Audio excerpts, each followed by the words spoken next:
51 years after its design by Gerald Genta, AP has continued to just rip out releases of the Royal Oak. There is the Jumbo Thin, the Jumbotron, bunch of other stuff. I don't really follow AP that closely, but the point of this video is with Tissot releasing the PRX, and you're probably rolling your eyes already at this statement, Christopher Ward releasing the 12, and Formex, and all these other lower cost brands having integrated sports watches, not even counting Patek and Vacheron.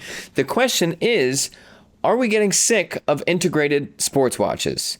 And don't get mad, I'll talk about that more in a second.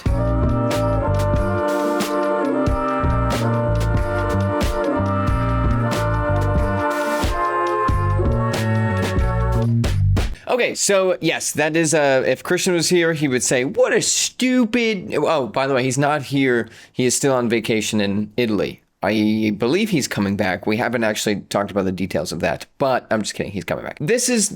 the concept sounds stupid. I'm not saying is the Royal Oak not a good watch. I'm not saying is the Nautilus not a good watch or the Overseas or anything like that. I'm wondering from a general perspective, are people getting sick of integrated sports watches? I'll give you my answer at the end, but I want to kind of look at this through the lens of AP, because you'd think after 51 years of essentially releasing the same watch, then you could argue that AP saved themselves or revived the brand or whatever it may be with the offshore, but even then, this is a watch that just won't ever die. The Royal Oak is one of the most perfect watches in existence. Nautilus is up there too, but also they're very similar watches, but just amazingly beautiful. It was actually the first watch. I had a Timex for a while. It's the first watch I owned. No, just kidding. It was the first watch that I saw online that drove me to create a Reddit account that I still use all these years later. And my first post on that Reddit account was, what is this? What type of watch is this? What is it called?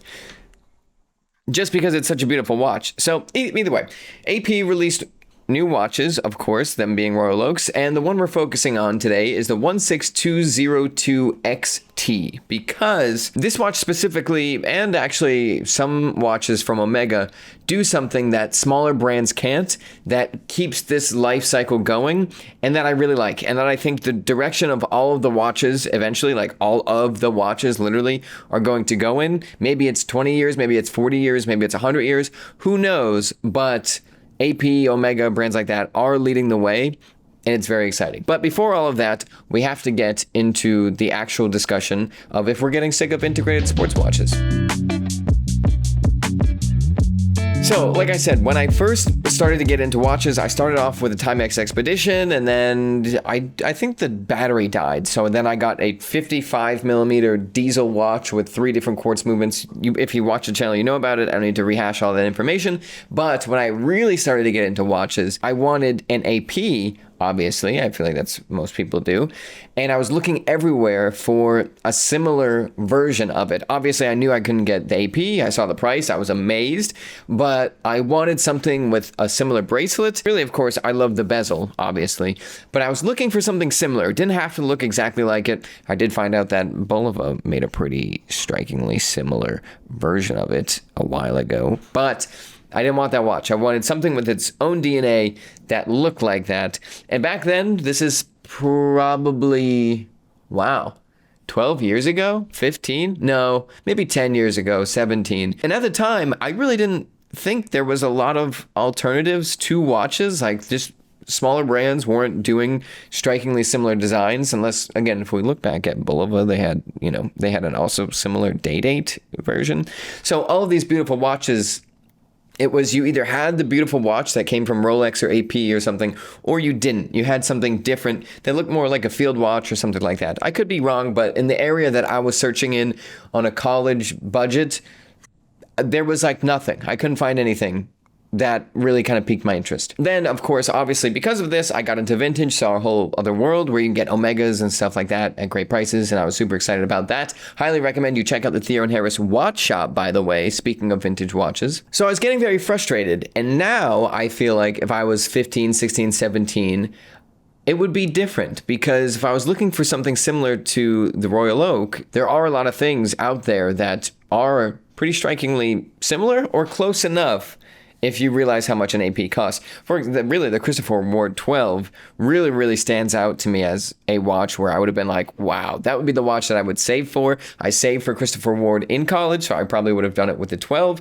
And if not, I would have probably gotten the Tissot PRX, which is interesting. And that really wasn't that long ago, 10 years that I was 17. Maybe that is a long time to some people. I have no idea. The landscape of watches changed a lot. And yesterday, a little offshoot of this, I got a new lens for my camera, and I was just researching. This is a Sigma lens. I shoot on a Sigma 24-70 2.8 DGDN art lens. We've shot everything ever on Theo and Harris on that lens, well, since I was here. And I was researching just like, what's the difference between a Sony specific lens and Sigma, for example? And the answer was, well, a long time ago, there was a lot of differences. But now, in modern times, with the really invention and popularization of the computer, there's not really much different at all. And that's when it gets interesting, when you see the Christopher Ward 12. That'll probably be the standout model in this video, because it does look really beautifully polished. The dial looks exquisite, if I may say. The case back is, you can see the movement. It's nothing spectacular, but it's still beautiful. And looking at the Christopher Ward 12, it's clearly not the Royal Oak. It is not polished or finished to the same degree,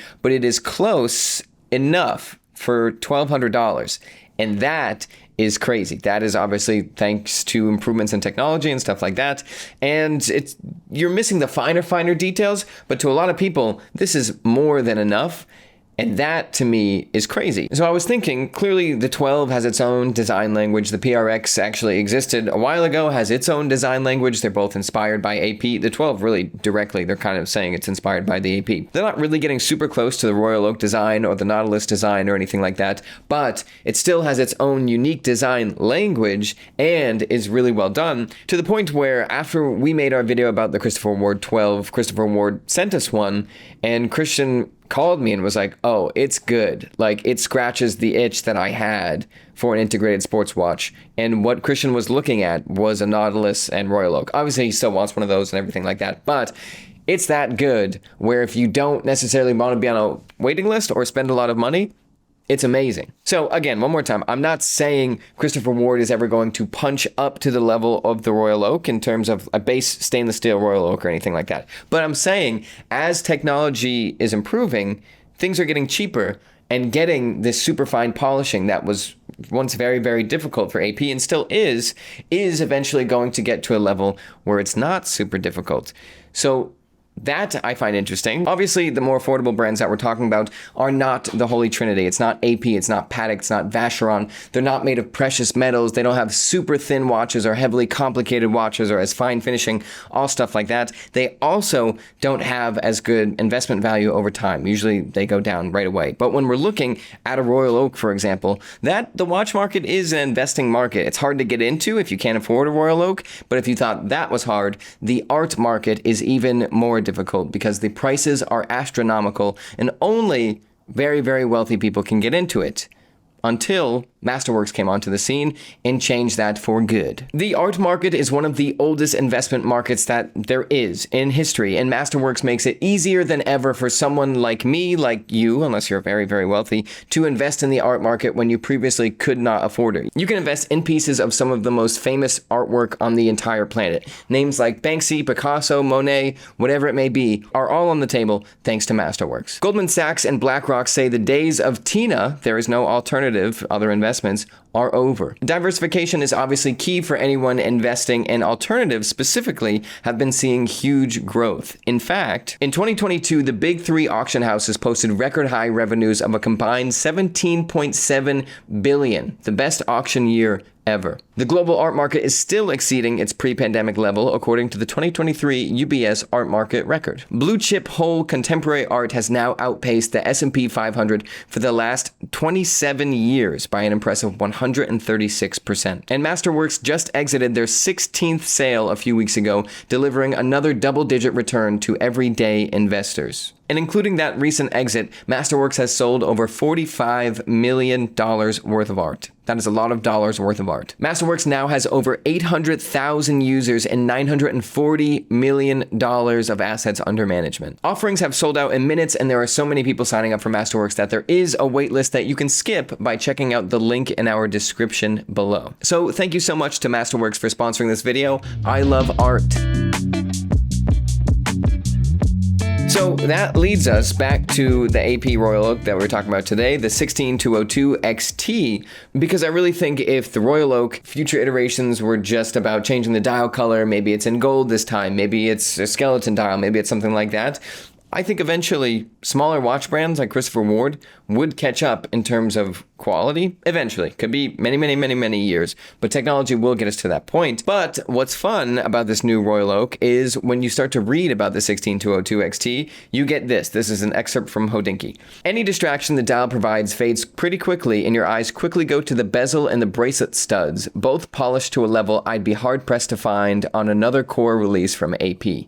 That's because the material used in both locations and on the caseback surround and polished and satin finished BMG caseback frame is made from glass. This is not glass that you're thinking of, like bottle glass or something like that. This is metal glass, and I was trying to look up more information on it, but for some reason the only thing I could find is thousands of people asking how they can make a sword out of this metal glass. That's really all there is on the internet about it that I could understand. But Hodinkee has this excerpt. When you cool metal, crystals form, which in certain circumstances can result in incredible patterns like you might see in meteorites. The faster you cool a metal, the smaller the crystals and the more dense the metal becomes. Cool it fast enough and crystals don't form at all. Instead, you get a non-crystalline amorphous internal structure that is actually, by definition, a glass. A glass with incredible hardness and shine.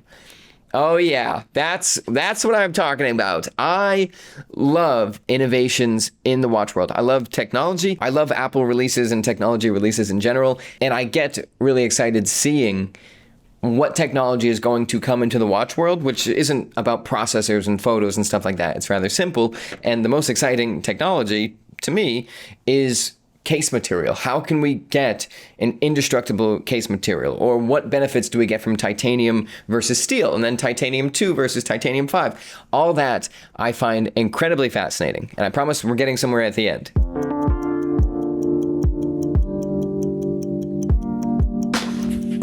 The watch on your wrist, unlike your iPad, will mean something to someone one day if it doesn't already. Something that will make them smile. Walk a little taller, surely at some point cry, but it will mean something.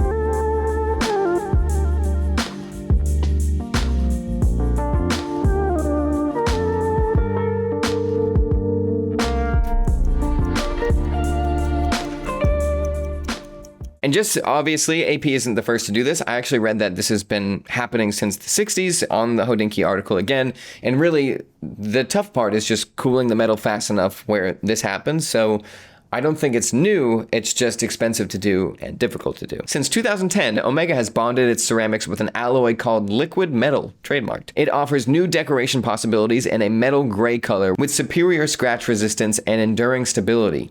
Composed of titanium, zirconium, and copper, this amorphous alloy is, I'm trying to think of a joke I can use with the word amorphous. I can't think of one today. It's 3 times as hard as stainless steel. That's a joke I could easily make. Not even gonna. I'll save that for when Christian's back. The joke, that is. When bonded with ceramic parts, liquid metal can be offered in contrasting finishes, brushed or polished, thanks to the difference in hardness between the two materials.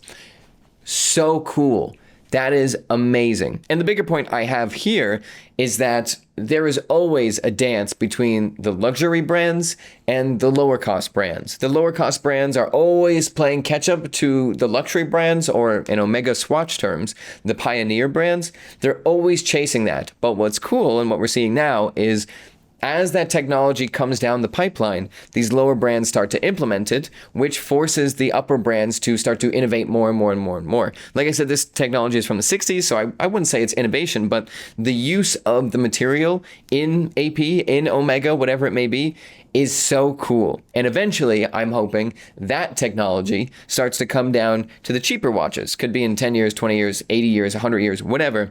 Eventually, there will be a 17-year-old kid looking at watches online in his price range, which I'm assuming is lower than an older person's, depending on where they're from, whatever it may be. And they'll be looking at this glass metal or whatever it may be, and that is amazing. And I get really excited to see titanium being used, titanium 5 being used in lower brands. All that stuff I find really, really interesting, and it gets me excited. And it really shows that these more affordable brands are never going to catch up to the luxury brands, because luxury brands and houses and whatever it may be can start to implement really fascinating technologies and lay the groundwork for the cheaper, more affordable brands to walk on right behind them forever. All that being said, no, I don't think we're ever going to see an eclipse by smaller brands or anything like that, but these are still all integrated sports watches. And the question is, are we going to get sick of integrated sports watches? Yes, I would say 100% yes. I think when we look at the Vacheron Overseas or I don't even want to put the 222 in this list. The Nautilus and the Royal Oak, those are just iconic designs. Those are a song that sounds like it was recorded yesterday and still sounds new to people. And when we look at watches like the PRX and the Christopher Ward 12, I think those are like Bruno Mars, where you're like, oh, Bruno Mars is referencing the 90s. And that's a little bit more cyclical. So I think as a whole, integrated sports watches aren't going anywhere, because we have some of the most beautiful watch designs in history holding them up. But in smaller chunks, I think the more affordable integrated bracelet trend, maybe it's not on its way out. The PRX is very successful. The 12 is very successful. But I don't think it will take very long for interest in integrated sports watches to kind of dwindle. And I think especially when we see bigger, more affordable brands start to take on integrated watches more frequently, then we'll kind of see the popularity, I don't want to say drop really fast, but definitely drop. So anyways, that is what I think, and I'd love to hear what you think. When Christian's not here, it's really just you and me talking, so you have to comment back, or I'm just talking to no one. But anyways, that is about it. I will see you all very, very soon.